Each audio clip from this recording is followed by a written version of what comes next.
오늘은 각자의 십자가라는 제목으로 함께 말씀을 나누고자 합니다. 기독교에 있어서 가장 근본적인 질문을 하나 드리도록 하겠습니다. 예수님께서 왜 이 땅에 오셨을까요? 정답은 딱 하나죠. 바로 날 위해서, 우리를 위해서 오셨습니다.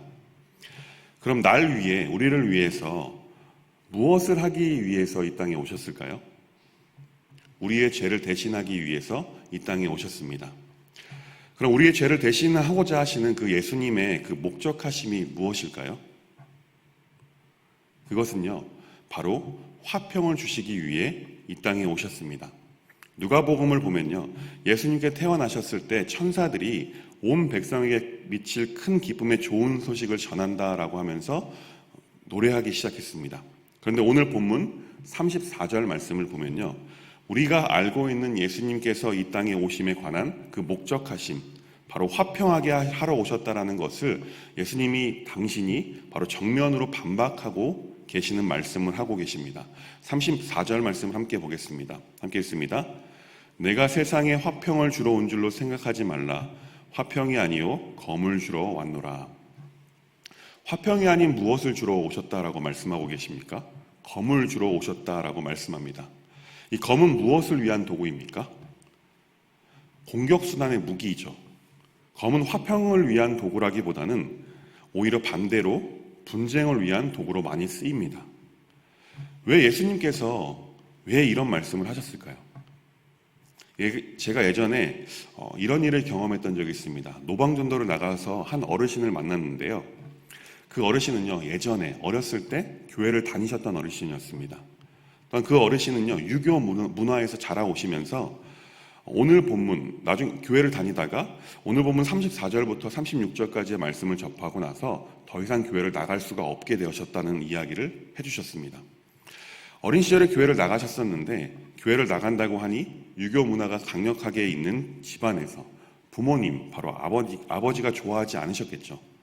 그 어르신 아버님이 교회를 다닌다는 소리에 성경책을 가져오라라고 말씀하셨다고 합니다. 그래서 성경책을 가져다 드렸는데 그 자리에서 성경을 그냥 마구잡이로 펴서 읽기 시작하셨다고 합니다.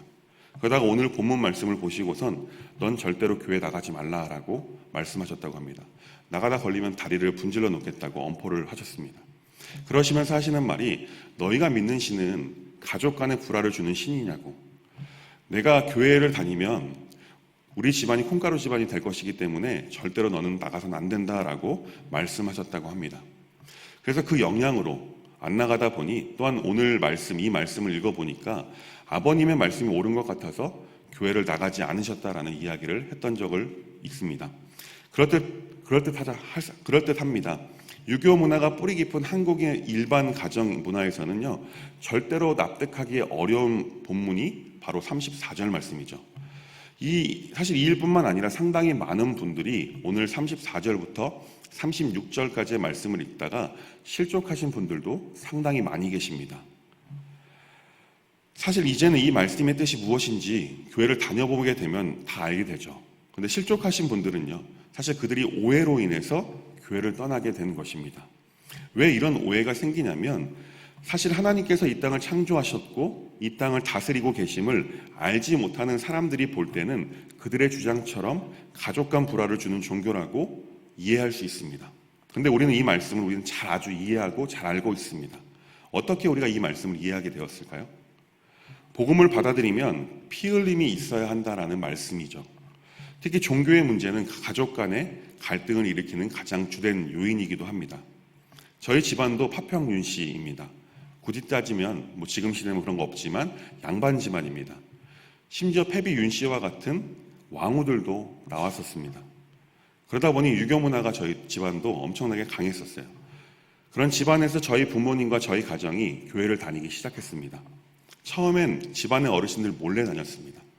처음에 명절에 제사 드릴 때는 그냥 가서 하나님께 기도하면서 저희도 절을 했었습니다. 그러다가 아버지께서 신앙의 양심으로 결단을 내리셨습니다. 그리고 명절에 큰 집에 찾아가서 어르신들 앞에서 이야기하셨습니다. 우리는 교회를 다니고 있습니다. 그래서 더 이상 절하지 않겠습니다. 라고 말입니다. 그랬더니 다음부터는 오지 말라라고 이야기하셨습니다. 그리고 제 할아버지께서는 저에게 너는 작은 집이긴 하지만 우리 집안의 장손이기 때문에 나중에 할아버지 제사를 지내야 한다고 교회 안 갔으면 좋겠다라고 말씀하셨어요. 그래서 저만 다른 가족들보다 더 늦게 교회를 다녔던 기억이 있습니다. 이렇게 저희 집안에서도 교회를 다니는 문제로 가족 간의 갈등을 겪었었습니다.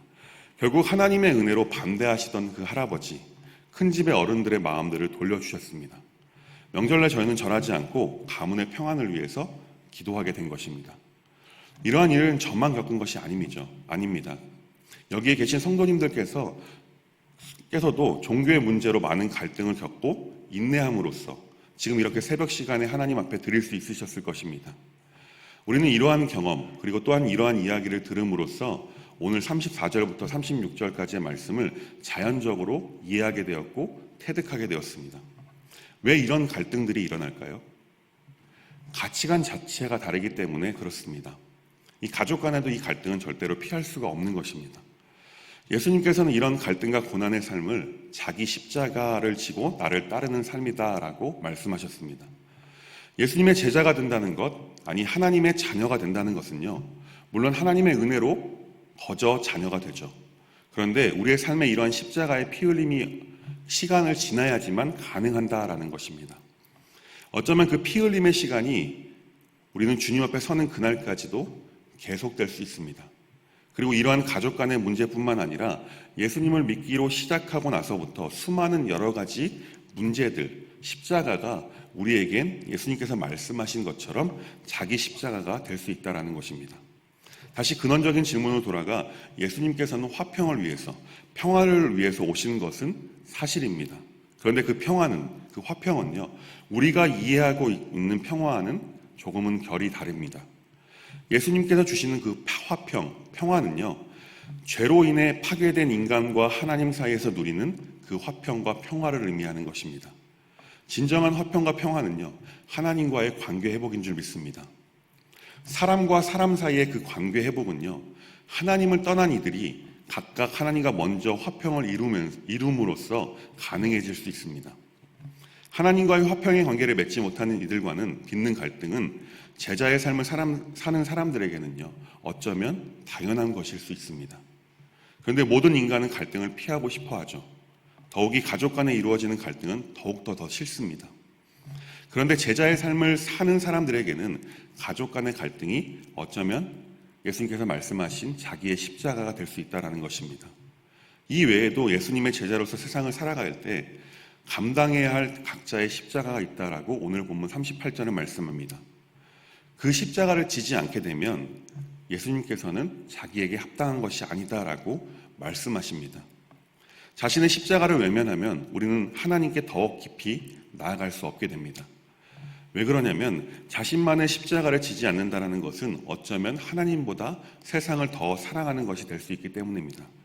사랑하는 성도 여러분, 바울 사도는요, 갈라디아서 2장 20절에 자기 자신은 십자가를 지고 예수님을 따를 뿐만 아니라 날마다 그 십자가에 자기 자신을 죽였노라라고 고백하고 있습니다. 그렇습니다. 십자가의 본질은요, 사실 고난이 아니죠. 십자가의 본질은 죽음입니다. 사람은 기본적으로 적당한 고난, 적당한 수고와 헌신에서 멈추려 하는 경향이 있습니다. 자신의 이득을 확보한 상태로 일정 부분만 헌신하는 것으로 자신의 십자가를 대신하고자 하는 것입니다. 물론 크리스찬들도 마찬가지죠. 이런 우리의 마음은요, 자신의 십자가를 지는 행태만 하는 것입니다. 아닙니다. 십자가를 진 것이 아니죠. 죽음도 아닙니다. 우리는 우리의 십자가에 스스로 죽어야 합니다.